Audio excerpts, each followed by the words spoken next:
What's up, Broadway lifers? Welcome to Monday. It's Monday, week 2 of the Secure Actor Project. For those of you that don't know, it is Monday. Some of us are starting to see the days feel the exact same way every day. And if that's you, give me a little thumbs up, a little heart in the comments. Last week we spent most of the week really talking about things we can do to center ourselves, ways that we can start to create some structure in our time right now, because without having things to show up for, it's really hard to structure. And but one of the things that I know that's coming up a lot, and I'm hearing this from a lot of clients, is what to do with our career. It's confusing, it's overwhelming. And I reached out to, Justin Guarini, who you probably know from many things, including American Idol. My favorite thing that he does is the Dr. Pepper commercials, but he's been in several Broadway shows as well, including Wicked. And he and I had been chatting even before this happened about trying to get together and collaborate on some stuff to help, because he's doing some beautiful mentoring work for people. And so I said, why don't you come talk to the community and let's talk about mindset and let's talk about career and things we can do for our career. So if you don't know Justin Guarini, you're about to meet him. I'm bringing him into here with StreamYard. And welcome to the Broadway Life, Justin. Hi. Hi, how are you? Good. How you doing? Oh, I'm good. I think I've blow dried like half of my hair this morning. So there's one that's sticking up right there. So I'm working on trying to get it together too. But I'm doing good. How you feeling? You're in Pittsburgh right now? I'm in the Berg. We're both in PA, right? That's right. Yeah. I'm just north of Philly. Yeah, we made the tough decision to leave New York on Wednesday. We stuck it out for 16 days, and we were lucky to have a car, so we were able to just get in our car and have a house to isolate in. Here, we needed a little more space. It was anxiety producing. So for those of you in New York that are still there, and I know Justin, you have friends that are still there. Absolutely. I feel you, man. I'm with you. I know it's a tough time. Yeah, I have some friends in New York. One of them, actually Emily Skinner, who was is in the Once Upon a One More Time cast, the Britney Spears musical that was supposed to go to Chicago and then go to Broadway later on the fall. She was having an emergency in her building. There was some sort of pipe leaking or whatnot. And it's just, it's so disorienting to have any sort of routine interrupted, much less your entire routine interrupted. And this has been a challenge for me. I'm in the burbs, basically in the countryside north of Philadelphia, and yet my daily routines have been like blown up. My kids, my wife and I have 3 kids, and it's just we're still trying to find our equilibrium with distance learning, with all the things that are going on with school. And so it's a process. Some days are good, and some days are just like, I just want to take the pillowcase off the pillow, put it on my head, and just lay down. God bless all parents right now. All parents. God bless you. I can't even imagine. It is interesting. So you're supposed to do Once Upon a One More Time as well, right? I am, yeah. And then my friend Amy Hillner. Do you know Amy? Yes, Amy Hillner Larson. Yes, of course. We went to college together, and we talked the other night, and so that show's sort of delayed right now. Can you even talk about what's happening? It's delayed. Yeah, I mean, it's delayed in the sense that everything else is delayed, right? I know that we were supposed to go to Chicago. That was, of course, canceled. That was supposed to be happening right now, actually. And then I know that the producers are still trying to make it work for the fall. So it's just a fingers crossed situation. It will happen. It's an amazing musical that I think is sort of what we need right now, or what we will need once we come out of this thing. But I just know, and I'll talk about it a little bit later on in our conversation, that so much of the industry, so much of our lives, so much of the things that we took for granted are going to be forever changed. Not all negatively, but they're going to be forever changed. And so preparing our minds and our hearts and our bodies for that is paramount right now. Yeah, it's very, very true. I mean, I know for us with Wicked, you know, they still haven't really updated us on what's happening with the show, because they, as of last time we spoke, we're supposed to start back up next week. I don't think that's going to happen. Good luck with that. Good luck, sir. So, you know, I think it's an ever evolving situation, and that's, you know, something we can talk more about. But I really wanted you to come in, and because I think what I'm seeing you do, which is so beautiful, and you have such a versatile career. You've for some reason I thought you were in LA, but maybe it's just because I saw a lot of people do, yeah. Because of the movies that you did. And, yeah, sure. I just picture you in LA, but I picture me in LA too, but believe me, I lived there for 6 or 7 years, and both my wife and I are like, man, we could be in LA right now and warm. But you know what? I think in this situation, there's an advantage to not being in a huge city. And so my heart, again, like you, goes out to everybody who's in a major city right now, who's on lockdown in a small apartment. And we're going to talk about some of the ways that you can not only cope and survive with that, but actually thrive in that situation. Yeah. So tell me, like, what do you think are some things people can be focusing on right now in order to come out of this stronger, or at least without losing their minds completely? Yeah, sure. Well, hey, good luck. I think I lost my mind years ago. I mean, I lost my mind the day I decided to get into this business. Wow. But that's a whole nother story. We could do a whole nother live for that. So what I really wanted to touch on was a big sort of concept, and then we'll drill down from there. The big concept I want to talk about is expansion versus contraction. And what I mean by that is, if you look back at history, which is one of the greatest indicators of, you know, not only where we've been, but where we're going in the future, expansion has been the main theme of at least the past century, maybe even 120 years. If we go back 120 years to 1900, there was no car, there was no airplane, there was no computer, television, internet.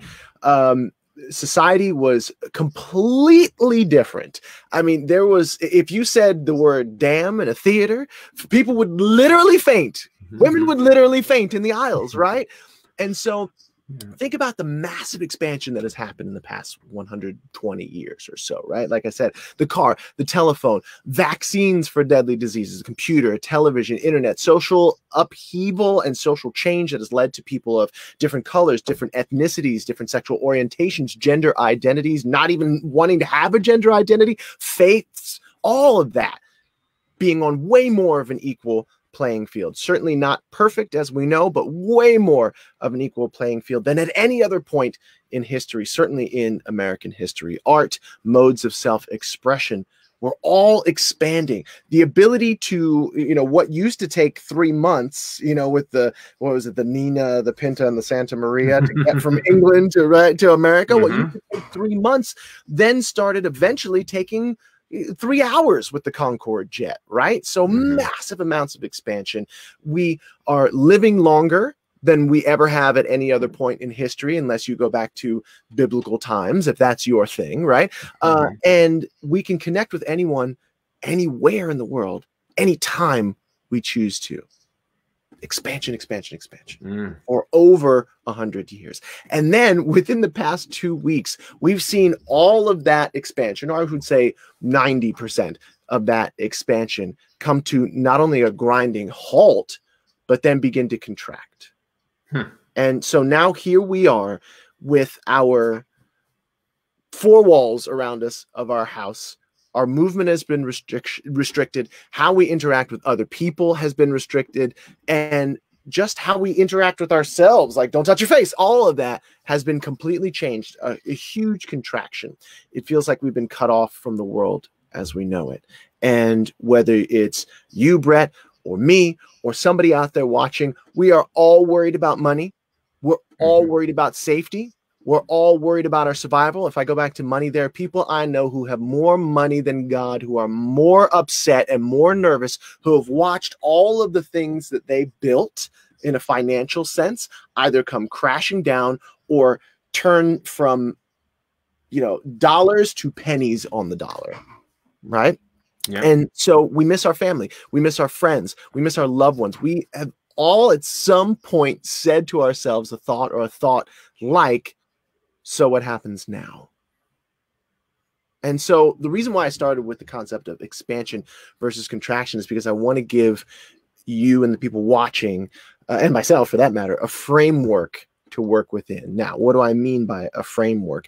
Well, expansion and contraction are two vital concepts that are going to be woven throughout this talk that we're going to have. And they provide, like I said, a framework for us to work within. A framework is, well, I'll give an example of not having a framework. If I dropped you in the middle of the ocean and I said, swim 100 meters, I mean, anybody would be like, unless you're a professional swimmer, you'd have no idea. 100 meters? What? How should I? But if I dropped you in a pool that was 25 meters long at the YMCA, you would know, okay, I'm going to swim 100 meters. This is 25. I got to go back and forth 4 times, right? And so that is a framework with which to work in. It gives us boundaries. 5, 6, 7, 8 is a framework to work within where we know that we have to hit this move on this count, right?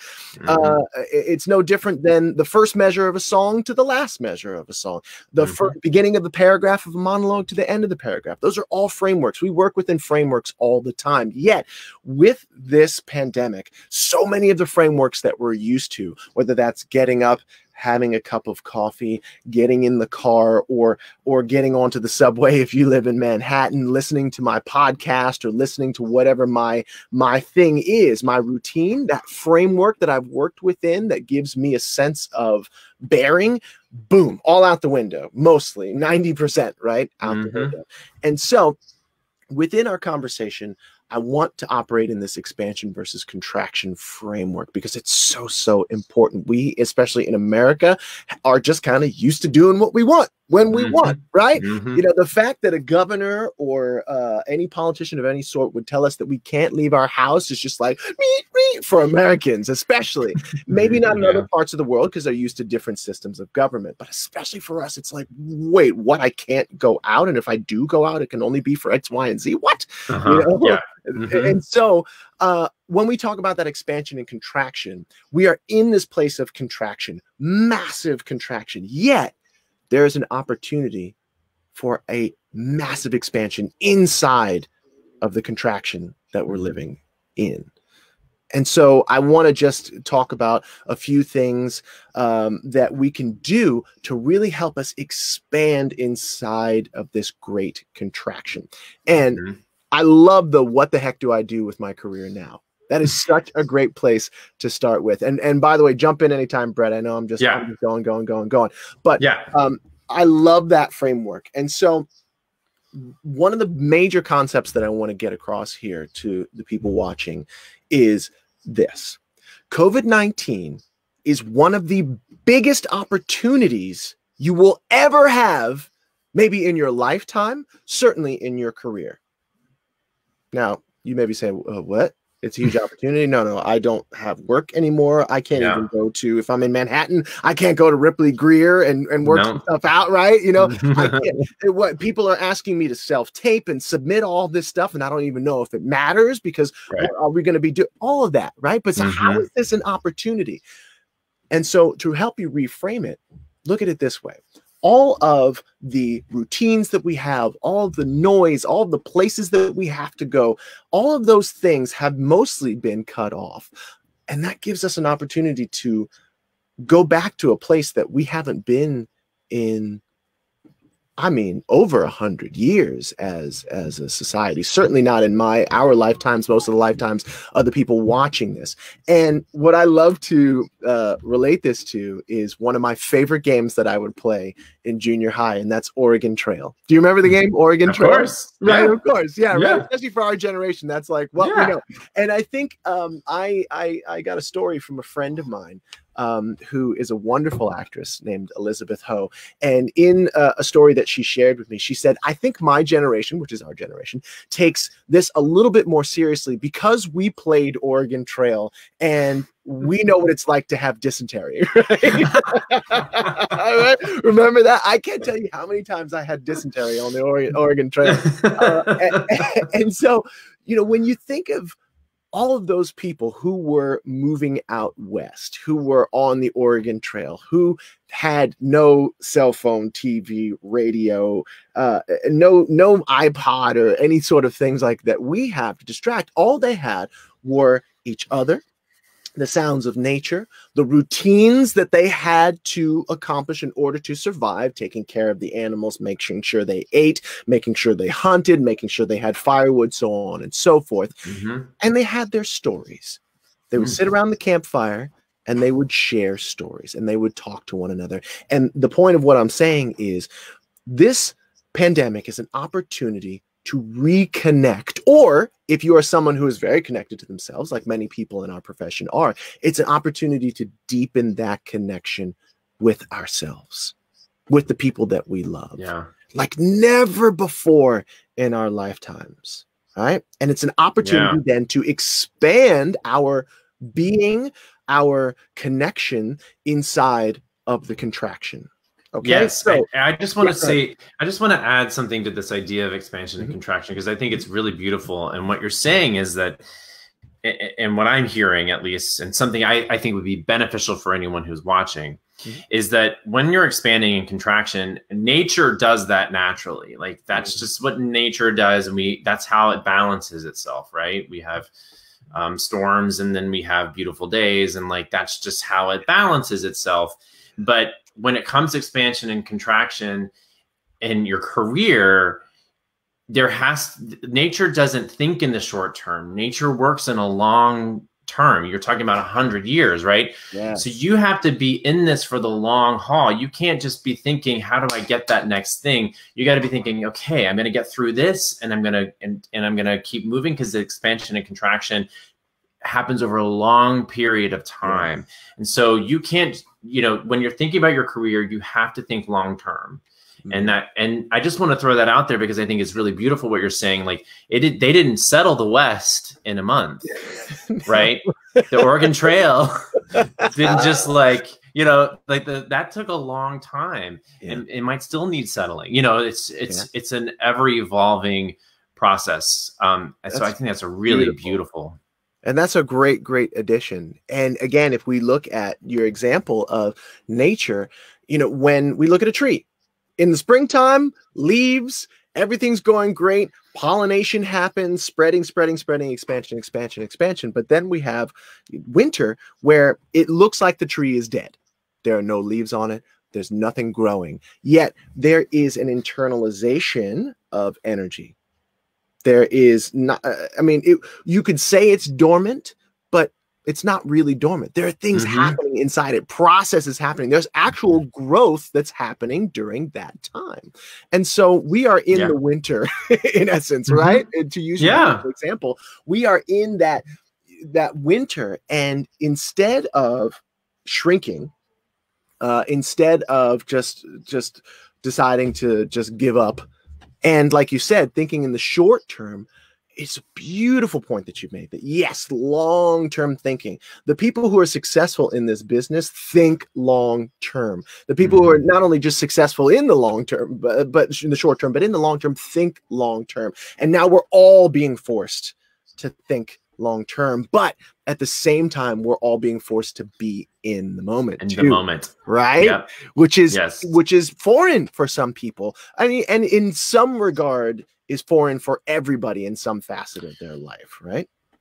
Especially when it comes to career. And I think since that's kind of where we're focused on, is like people tend to think short-term for their career. They want these short-term goals. And this is forcing us to ride a wave and evolve with nature. Yeah, absolutely. 100%. And so getting back on to career itself, one of the first things that I would love to see people doing, that I'm doing, especially in our business when it is so short-term, such short-term thinking happening, is right directly to your point. I would love, and I double dog dare you to double down on your foundation. And what do I mean by that? Doubling down on your foundation is one of the keys to longevity in this business.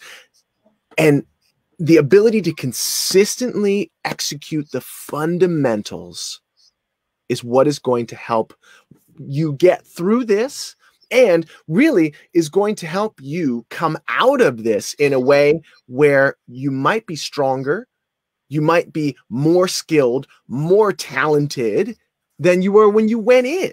So think of it this way. There was a very famous basketball coach for, I don't know what college team, I forget. I think it was Duke or something like that. And he was looking for some amazing players for his team. And he found this one guy who was like, could dribble, all these dribbles. He could shoot from anywhere on the court. He could dunk. He could do all this other stuff. And he said to, I think his name is Victor Wooten. He said to, oh no, Victor Wooten's a bass player. Bob something or other, doesn't matter. He said, "Don't talk to me about sports." Yeah, I don't know, Barry, I don't either. But I should probably get my references right before I make them. But he said to this player, "Okay, great. I want you to stand at the free throw line, and I just want you to shoot free throws, and I just want you to shoot 50 of them. And then I want you to stand over here, and I want you to shoot directly from there, and just keep doing it over and over." But the guy's like, "Well, look, I can dribble like this. I can shoot from anywhere. I can dunk it." He said, "No. Stand here and shoot, because when the game is on the line, all your flash, all that stuff isn't going to matter. What's going to matter is that you can execute that free throw shot that might win the game, that you can execute that one shot from that one place in the court that's going to win us the game, or that's going to help us to get what it is that we want, which is ultimately to win, obviously." So that's the thing. Where in your foundation, whether you're a singer, an actor, or a dancer, or a performer, or any combination of those here, you know, in New York City, we see construction happening all the time. It is constantly being turned over and made better.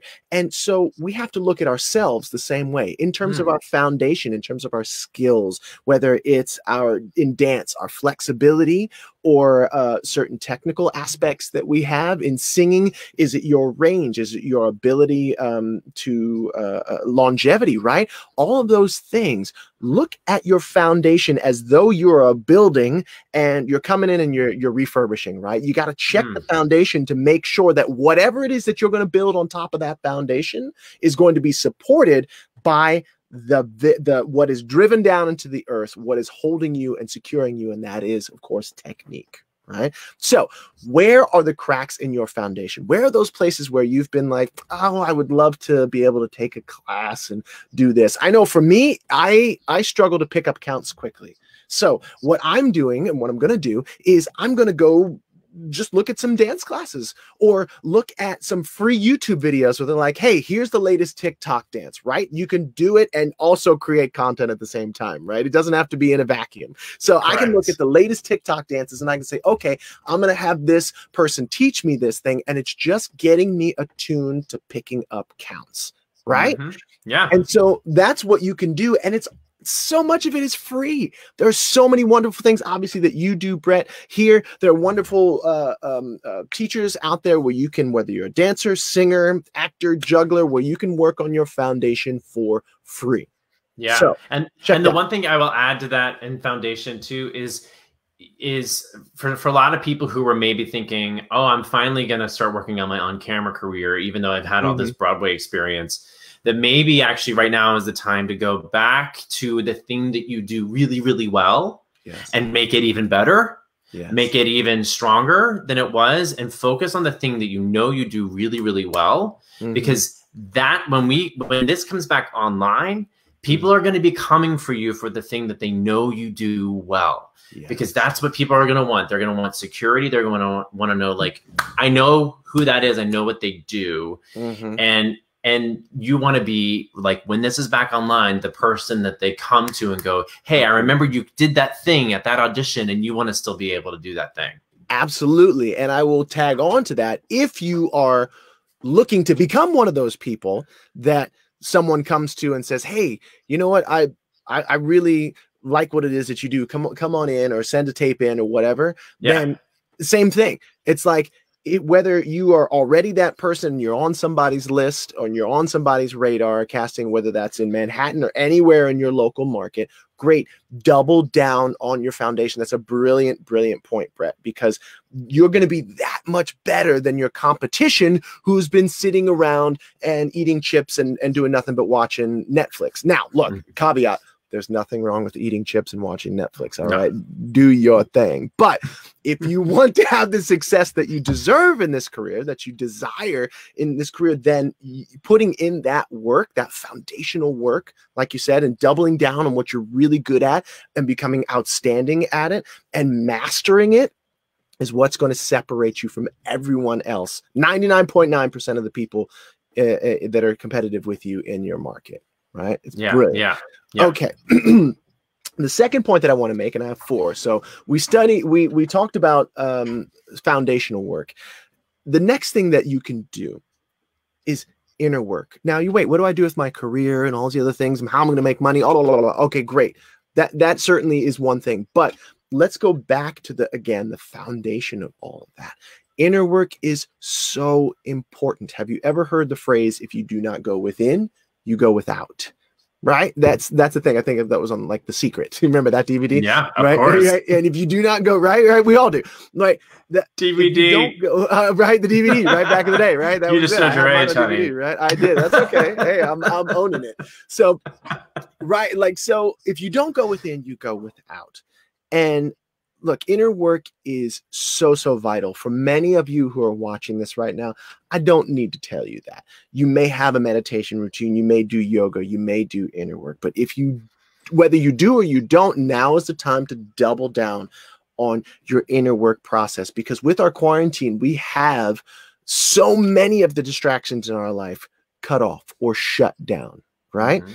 And it is incumbent upon us now to make sure that we go inside and we really sweep up the temple, right? And make sure that it is pristine inside. It's never going to be perfect, right? But we really take care of ourselves and become intimately familiar with our story. Become intimately familiar with the ideas and concepts that we have around our choice of vocation, right? Around acting, around singing, around dancing, around performing. What are the deeper things that we're thinking in there? Because why is it that we go and we do an audition and we keep making the same mistakes over and over again? Why is it that we find ourselves in this sort of loop, this karmic loop, right? In this business? It's so important to study our mindset. I know you do mindset work, Brett. It's so important to understand our story internally, why it is that we're doing what it is that we're doing, what it is that we want from this career that we supposedly want to have, right? Why do we want to have it? What does it mean to us? Because, if we're not familiar with our story, how are we able to intimately tell someone else's story? Right? The best actors don't usually act. They allow the character to act through them. Yeah. Right? And so you can't really do that, or you can't do that as well, whether you're a singer, an actor, a dancer, performer of any sort, unless you truly invest in your own story, your own inner work. So, action items, meditation. If you don't know how to meditate, no problem. There's a wonderful app that I have no affiliation with, but I use, called Insight Timer. That's fantastic. That has guided meditations. It is all free. There's all kinds of stuff that you can do. I mean, there are guided meditations that are for everything from stomach troubles to stress, to quarantine stress, to all of that, right? And then journaling is another fantastic way of getting out what's going on in your head. I used to journal, and I thought at first it was such drudgery. And then I started doing it. It just became this wonderful way to express what it is that I was feeling without a filter, without worrying about what anybody else thought. And I look back on those journals. I'd like to start doing it again. I look back on those journals and I say, oh man, that's where I was at that time. And look where I am now. So much of what we do in life, yes, we get, Facebook things come up and say, hey, remember what you did on this date 2 years ago. And isn't that interesting? Like, we're like, oh my God, I can't believe that I was there. I was with that person, or I was doing that, or, oh my God, I can't believe I did that. I can't believe I hooked up with that person, all that stuff, like, and it gives us a roadmap. And this is so important during this time, to have a roadmap, to know where we've been and where we started at the beginning of this pandemic and throughout it. not only is it a roadmap to show us where we've been, but it's also something that we can share, however much or little we want to, with other people in the future so that they can learn from the things that we went through, right? Again, like you said, that longevity, thinking long term. This is a huge moment in history where people in future generations are going to look back on it, and they're going to look and try and learn from what it is that we've done, the choices that we've made or not made. And so journaling is not only a great way to express yourself and get it out, but also to create a roadmap for future generations in your family or other people who are going to look back on this and say, you know, mom, dad, non-gender specific parent, what was that like? And you can just say, oh. Right? Well, again, it's not mandatory, right? Well, let me tell you, on this day in 2020, but it's not mandatory, but it's a wonderful, wonderful way to do that inner work and to create a routine in place of some of the other routines that we have, you know, going outside of our house. Yeah, you get to set that routine. I think what's interesting, two things that came up when you're talking about that. One was Oregon Trail again. Yeah. And the fact that you were saying that they had their stories. And that's ultimately, I think, when it comes to being a performing artist, we have stories to tell, and people are going to want, again, when we get back online, they're going to want stories. They need to hear stories. They're going to want you to be able to distract them, help them relieve whatever stress and laughter. And you're probably getting that now with your Netflix binging. But I think that's really, really, really great point, is that the storytelling. But then also, I think what I think was interesting is the stories. And I'd love if you have a moment to talk about, like, you know, for me, getting through 9/11 was a huge eye-opening moment for me. I was in New York. I saw the second plane hit, you know, and the fact that, like, I got through that time in my life and still had a career and still got married and still had all these things. I have that resource and that experience to pull from that tells me we're going to get through this, and we're all going to be able to have careers, and we're all going to be able to have families, and we're all going to be able to move on. So are there moments in your life that you pull from that are giving you this insight and this positivity to get through this moment? Absolutely. I mean, I'll give you one that 30 to 50 million people saw, right? There was a moment on American Idol season 1, 2002, when I realized that I was going to be singing a song for the finale, the same song as Kelly Clarkson, but that song had absolutely nothing to do with me, what I had sung before, and was a song that, I mean, to say Kelly could sing circles around me just in general, but on this song would be an understatement of the century. So I realized that I had spent the better part of 22 weeks working just as hard as I've ever worked in my life up to that point, building something, knowing that it was all going to come crashing down. Not all crashing down, but knowing that there was no possible way in any world that was fair or sensible that I would be the winner at the end of it. And so in front of 30 to 50 million people on that finale, I sang the song. You can go back and watch it on YouTube. A Moment Like This is what it's called. Kelly came out, sang it beautifully. I came out and struggled through all of it. And if you go back and you watch the video, somebody played the video somewhere online and I saw it and I was like, I'm dying inside, like dying inside, because I'm like, this is hard. I know this is bad. I'm struggling. I cannot believe I have to do this here and now in front of all of these millions of people, like Super Bowl numbers of people. And so I had that experience. I was legitimately happy when Kelly won.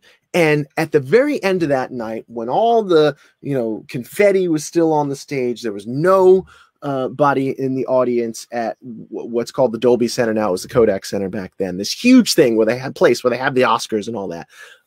I remember stepping onto that stage. Nobody was there. We were just about to leave. I think Kelly and I were due to fly to New York to do the Good Morning America or something like that.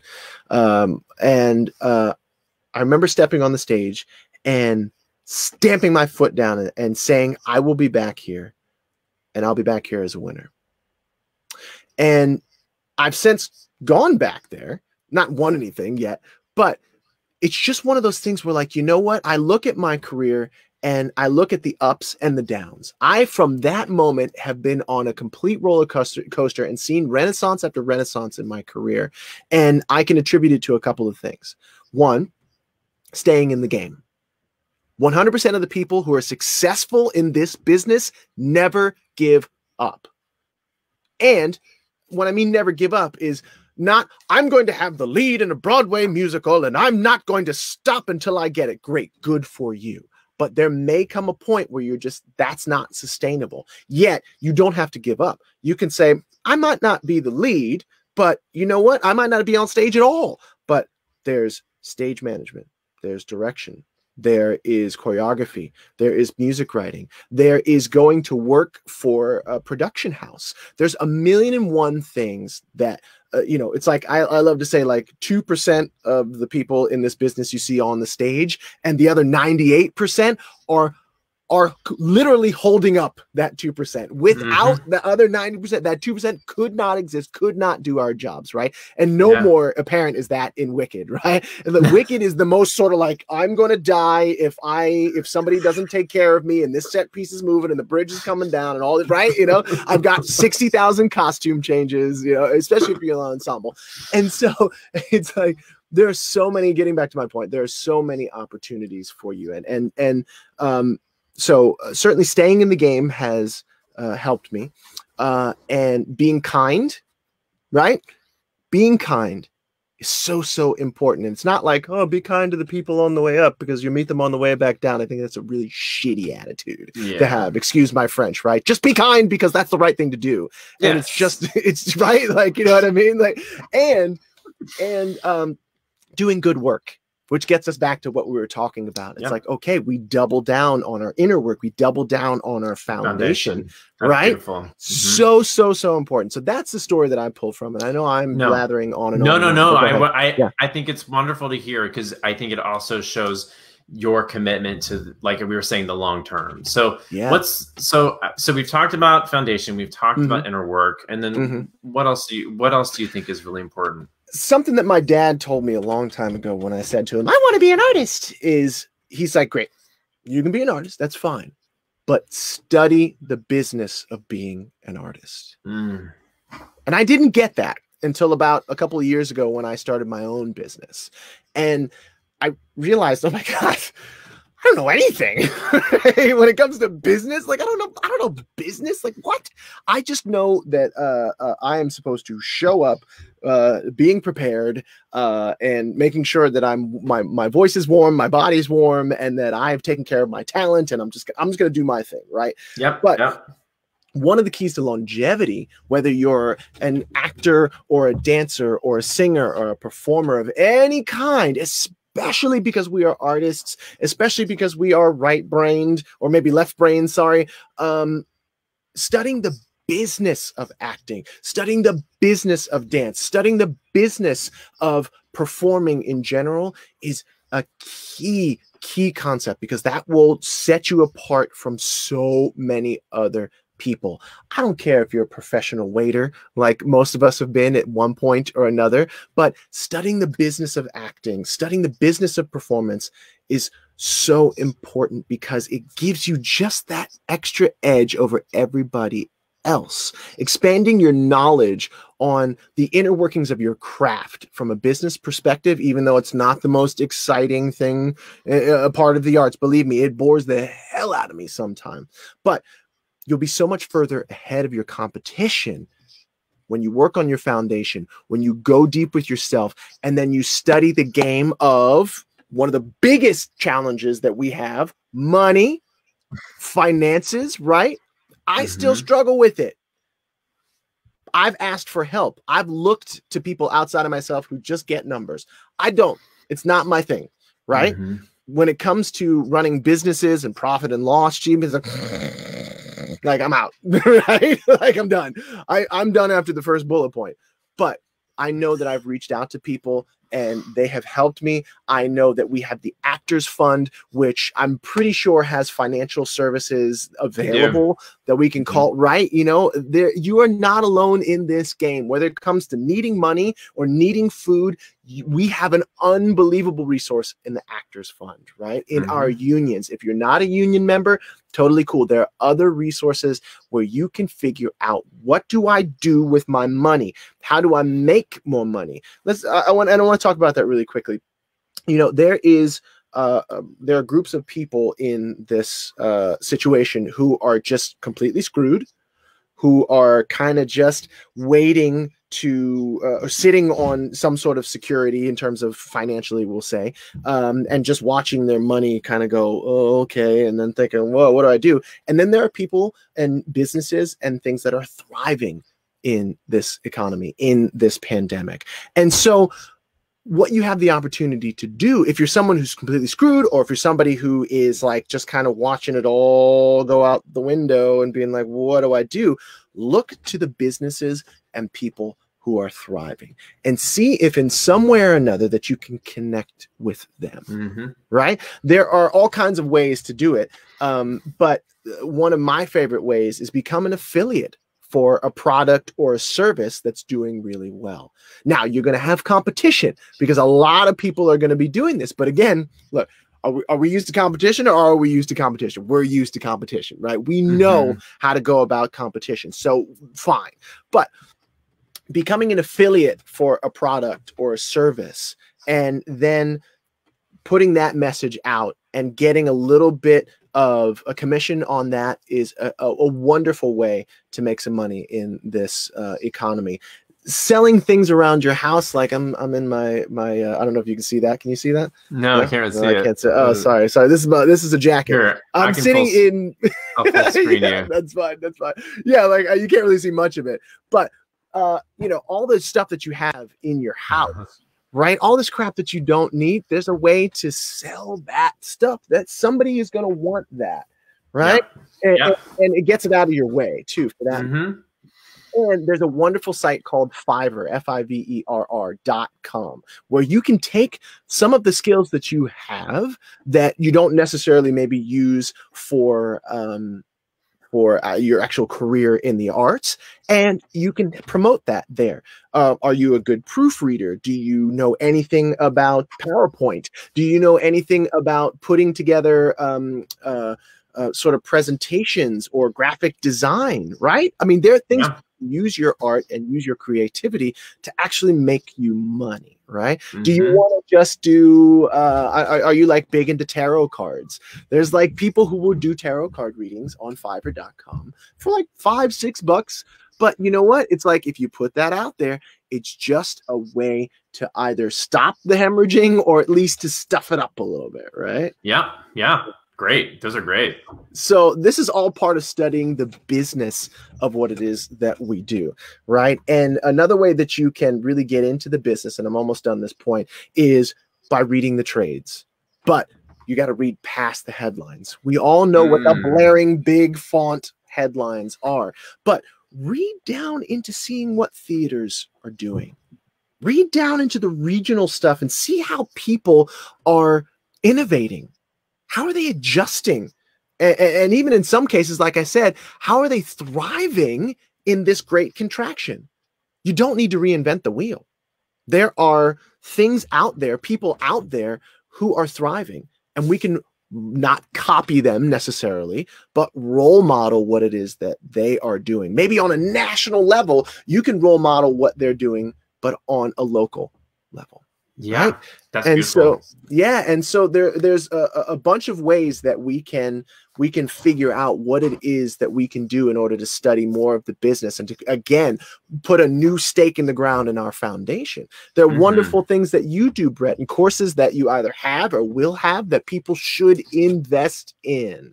Right? A lot of people are going to be like, no. I want to hold on to my money. I want to hold on to my energy. I want to hold on to my time. I want to do all this other stuff. But those who really are going to expand in this, and I'm not saying that you have to go blow all your savings, but there are people who have either free courses or like, hey, pay what you can, like you have, right? Brilliant. You have a pay what you can, Brett, for training from somebody who is a Broadway pro. Take advantage of that, people. You only get 5 of them a week. Brett is opening things up, 5 people a week, right? Pay what you can. Whether that's $1 or $5, $10, doesn't matter. You are being given an opportunity, those of you who are watching, to be trained by a pro for next to nothing. That is completely invaluable, or for whatever you feel like giving, right? Right. Let's give a little something.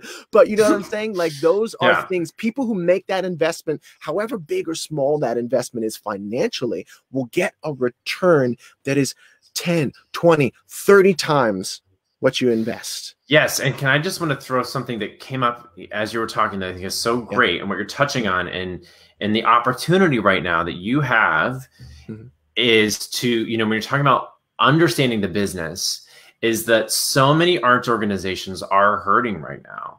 And those theaters that you have wanted to work at for years, those theaters that you couldn't get an audition for, they need help. Yes.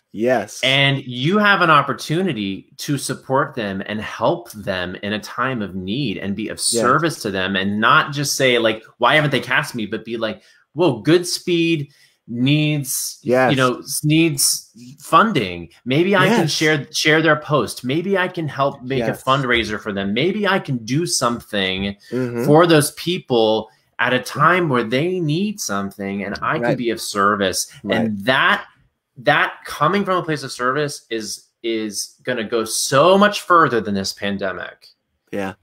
You know, and I think that that's where the business part of this comes in, is like, how can you help these people? How can you be of service when they're down for the count right now? You know, absolutely. It's so wonderful. Yeah, good. You brought that up. I think that's really a really powerful opportunity we have right now to be of service. Absolutely, 100%. And that leads me just beautifully into my final point, which is connection, consistency, community.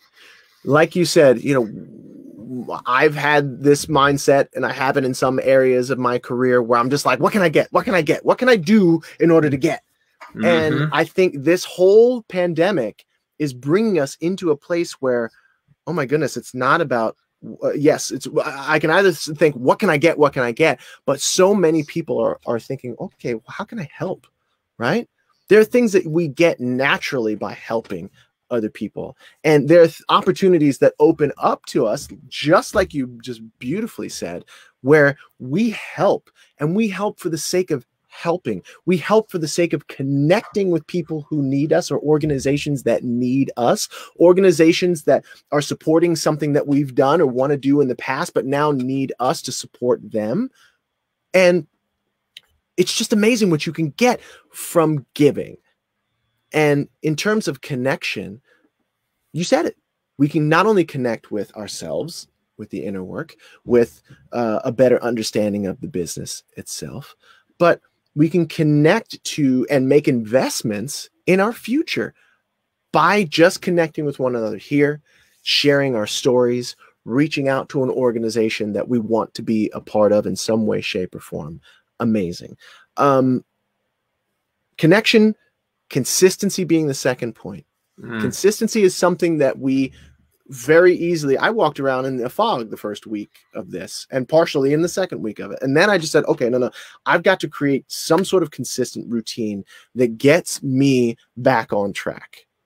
And so when it comes to foundational work, when it comes to studying the business, when it comes to inner work, when it comes to all of the things that whether you want to pick up the guitar, or you want to do all those things that we didn't have time for before, consistency is the key. We are going to be doing this for quite some time. Even if there was a magic wand and COVID's gone tomorrow, people are still going to be afraid to come to major gatherings, which is our bread and butter in this industry, right? They're going to be hurting economically. And so building a consistent routine now that serves you, and watch Netflix, get drunk, yes, eat chips, do all that, whatever it is that you need to do, right? But do not let that be the only thing that you do. Create a consistent routine that serves you, whether you spend 10 minutes on it or 2 or 3 hours a day, whatever it is. Build, build, build. We are going to be doing this for a long time. And like you said, that longevity, that long-term thinking is what is going to help us come out of it stronger, more talented, right? Shinier than when we went into this, right? Yeah. Pushing through that desire to quit, the overwhelm, the boredom, the anger, the worry, all of that consistency is totally key. And not just consistency for consistency's sake, just doing the same thing over and over again, banging your head against the wall, but taking that focus and building on your foundation, but also learning how to course correct, right? Learning how to say, well, okay, I'm doing this workout and I'm doing it like this, but man, my shoulders are starting to hurt in a weird way. And I got to make adjustments along the way. My technique is it's good, but I'm finding that there's something going on here and there. Course correct. Reach out to an expert like you, Brett, and you know what I mean? And just say, hey, I've been doing this thing and this is what's happening. Can you help me? Right? Yeah. Test different ideas. Innovate. The people who are able to innovate and who are able to create that consistency during this time period, I'm telling you, you're going to come out better than 99% of your competition, and certainly probably at least 100% better than you were when you went into this situation. Yeah. And the last part I was saying, and something that you have built so beautifully here, is become a part of a community. That is so, so important. You can connect to yourself. You can connect to the loved ones in your house. You can connect to your family, whether that's via Zoom or whatever it is, StreamYard, whatever you do. But nothing will replace, well, I should say, in addition to that, you should also become a part of a community. And look, we're already a part of a community, whether that's on a local level, regional level, or on a national level here as art makers, whether that's in theater, singing, acting, dancing, or performing, or any combination of all of those, right? We have a community. We're lucky to have that community. We have organizations like the Actors Fund and unions like Equity and SAG-AFTRA and you know, all that to help support us, right? But it is vital for us to understand that we are not alone. We are not alone in this process. And when we feel down, when we feel like, even when we feel like we're winning and we have victories, it is so important to share that with other people. Yes. And keep engaging, right? You know, do not feel guilty if you're okay. Don't feel guilty if you're not okay. Reach out. Share your stories. And one of the things, if you'll just permit me to talk about it, is I've got something that I'm putting together. It is a number that I'm giving out right there, 310-510-6034. That is me. That's me right there. That's my number. It comes to my phone, and hundreds of people have started texting me, and I text back, not with a few people, not with some, I text back with everyone, because I'm interested in creating community. I'm interested in creating connection, just like you have here, Brett. I'm interested in just putting together a group of people who are kind, who care, who want to share their stories. And I go on live this week. I'll be Monday, Wednesday, Friday on Instagram. And I read people's stories. I bring people on. And one of the ways I collect stories is right there with that number, 310-510-6034. You can text me there. Anytime, I will get back to you. Share your story with me. It's wild. Again, technology is so cool. But I will share your story with me. I'll share my story with you, and I would love to have you on my Instagram live. Eventually, we're going to start doing either StreamYard and branching out and doing some other things. But this is a place for you to not only be a part of a community that I'm building, but to also find out more about communities like the one Brett is building. And these things are not mutually exclusive, right? Brett, before we started this, Brett and I were talking about collaborating on some things that are going to help you to get to the places that you want to get to and to get through this process, and do it in a way where you can come out stronger and just 10 times better than you were when you went into it. And so And I think it's it's awesome. so important that you not censor yourself right now, because Absolutely. if you're feeling like when you see somebody make a post on whatever, you respond, even if it's just a thumbs up or a heart, Yes. or Yes. a sad face. If it's something sad, respond to people, because people want to have connection, and you're not, and it goes both ways. So I think it's really beautiful that you're offering this. Here, I'll get the number one. Hey, cheers. Thank you. I love StreamYard and the banners. Yeah, so thank you. Thank you. Yeah, text me at that number. It's me, I promise. And it's no one else, which is kind of wild, but it's true. I spend like at least 1 to 2 hours a day just getting in touch with people, asking them about their stories, just saying hi. You don't have to necessarily even share your story with me. Just say, hey, you know what? And so I will close, because we're nearing the hour mark right now. Yeah. I want to close by just saying that it is vital for everyone to understand, and I keep using the word vital, but there's so many vital things that we're talking about, but it's vital for everyone to understand that this is not forever. Speaking directly to what you said, Brett, this isn't forever. This is just a pause in history. This is a pause in your career and in our business. And we really have two choices. We can either just do what we've always done and get the same old results if we are lucky, because guess what? The old actions that we took only made sense with the old industry. This industry, our lives, the way we communicate are forever going to be changed by this pandemic. Not necessarily negatively for all of it, but it will be forever changed. I have never seen so many people go live on Instagram. Everybody's got a show. Everybody's got, you know what I mean? So, you know, all of it's wild. And when we come out of this, it is going to have a profound impact on everything that we do, not only economically, but societally. Is that a word? Maybe from society. Yeah, it is a word. Okay, great. It's a word now. And it's just going to impact everything that we do. So you can just make the old choices. You can do nothing, or you can make the old choices, and good luck to you. Maybe get the same old results, or you can embrace the contraction and then choose to expand your skills, your mindset, to continue to be here with Brett during this amazing thing that he's doing, that is helping from a Broadway pro's point of view, someone who has been there, done that. Continue to invest in yourself. Invest that time here in this community. Text me. Let's just get together. We're all going after the same thing. We're just doing it with different modality. It's like, you know, it's like, I don't know. It's like streaming, right? There are some shows you watch on Netflix. There are some shows you watch on Amazon. There's some shows you watch on Hulu. There's some shows you watch on whatever, YouTube. But at the end of the day, we're just after, in that sense, being entertained or distracted or inspired. Well, it's the same thing here. Whether it's Brett, whether it's me, whether it's a holy host of other people who are out there, make sure that you invest in a community. Invest in yourself. Invest in your skills, in your mindset. Invest in how the game of entertainment works and how it exists now in this new place.